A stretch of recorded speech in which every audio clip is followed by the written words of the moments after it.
Je suis rentré au Courrier de l'Ouest en 1964, avant mon service militaire, comme employé de rédaction à la rédaction de Cholet, où j'ai appris un peu à faire de la locale. Et puis pendant mon service militaire, j'ai fait quelques piges pour le Télégramme de Brest, et donc à mon retour, j'ai vu le rédacteur en chef de l'époque qui m'a dit, bah, écoutez, ok, on vous prend pour Parthenay, où il y a un vieux rédacteur, il faut l'aider. Donc je suis parti à Parthenay. Et puis en fait, 2 mois après, c'était en 67, on me dit il faut quelqu'un, il faut au service agricole, un deuxième rédacteur. Alors j'ai dit mais je ne connais rien, je connais ni veau ni vache. On me dit il n'y a pas de problème, vous apprendrez. L'âge passant, on m'avait fait des appels du pied dans les années 80-81 pour assister en quelque sorte le rédacteur en chef de l'époque qui était Michel Poinou. Or, début 81, Mitterrand, on sait que Mitterrand se présente aux élections, mais à l'époque, les radios dites libres commencent à se multiplier. Et donc je rencontre le directeur du journal de l'époque qui était Robert Guillet, et je lui dis, si Mitterrand est élu, il ne faudra pas que l'on rate le coche des radios, parce que ce sera aussi grave que d'avoir raté le coche des gratuits. Et Dieu sait s'il était sensible sur ce sujet-là, parce qu'il voyait nos concurrents de l'époque en face qui ramassaient beaucoup d'argent avec la publicité des gratuits. Et donc il me dit simplement, écoutez Bosso, attendez un peu, Mitterrand n'est pas élu. Sauf que le 10 mai, ben, Mitterrand est élu. Et je sors du bureau du rédacteur en chef, Michel Poinou, et je le croise dans l'entrebâillement de la porte. Et il me tape sur l'épaule, il me dit Jacques Bosso, demain dans mon bureau à 10h, vous êtes toujours intéressé par les radios. Et le 18 août 1981, ici, au-dessus du siège du Courrier de l'Ouest, nous installons une antenne et des dipôles pour pouvoir émettre et faire, entre guillemets, une radio. En fait, nous avons, j'ai, avec des amis, enregistré des musiques sur une cassette, et nous disions bientôt ici, sur cette fréquence, Radio 101, puisque la bande FM au-delà de 100 était libre, et que les pirates, finalement, s'installaient là. Alors nous étions les premiers pirates de l'Anjou à s'installer sur la bande qui était interdite et qui était soi-disant réservée à l'armée. Angers 101 a fonctionné ici au siège du journal avec 60 bénévoles et qui rentraient dans les locaux le samedi et le dimanche aux grandes dames de certains qui disaient mais qu'est-ce qui va se passer? Enfin, tout s'est bien passé jusqu'au moment où en 84 eh bien, nous avons embauché un journaliste, le journal a embauché un journaliste, et avec nos 60 bénévoles à côté, nous avons fait fonctionner cette radio. Nous avons même créé une société d'animation, une petite société d'animation qui allait dans les magasins, dans les concessions auto, faire non pas de la publicité puisque c'était interdit, mais du Canada Dry, quoi. Ce que nous attendions est arrivé, l'autorisation de faire de la publicité en septembre 84.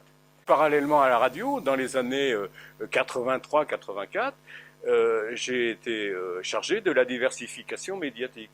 Et nous avons eu nous-mêmes un gros serveur qui servait à enregistrer les communications, à servir de lien entre les gens qui appelaient et les gens qui étaient susceptibles, qui leur répondaient ici.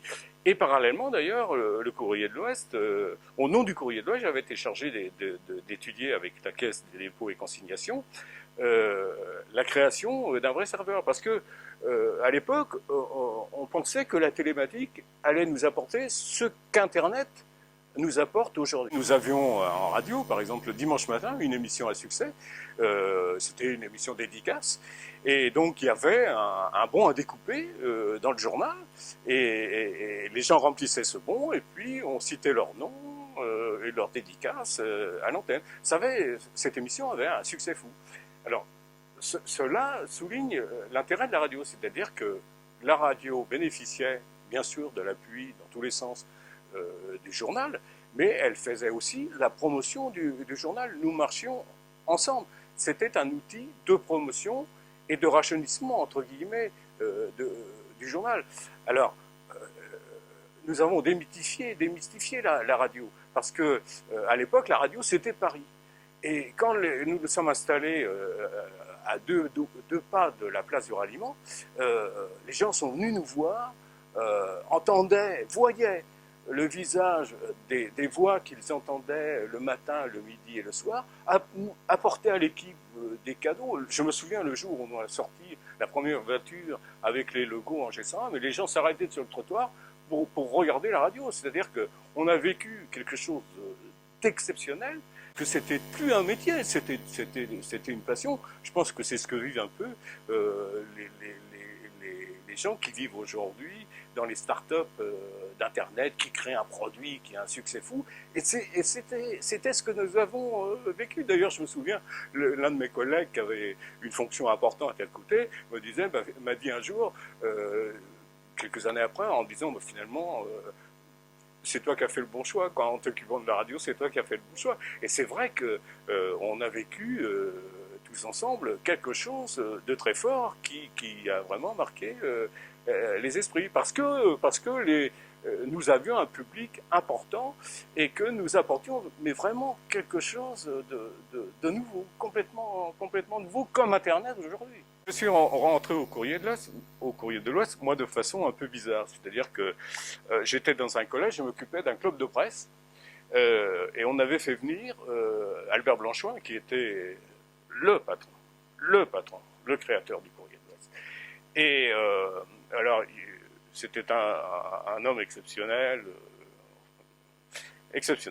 Et à la fin de sa conférence, il dit « Mais si parmi vous, certains sont intéressés, je suis prêt à leur permettre de mettre le pied à l'étrier, à les aider. » C'était pas tombé dans l'oreille d'un sourd. Donc je vais le voir, moi, une fois qu'il est descendu de l'estrade, et je lui dis, je serais intéressé. Mon père, d'ailleurs, est correspondant du Courrier de l'Ouest dans le Choletais. J'étais, moi, responsable du club de presse dans le collège en question. Et je lui dis, mais la presse m'intéresse. Elle me dit, écoutez, j'ai rien, là, écrivez-moi. C'était l'époque de Salut les copains. Et moi, j'étais un fan de Salut les copains.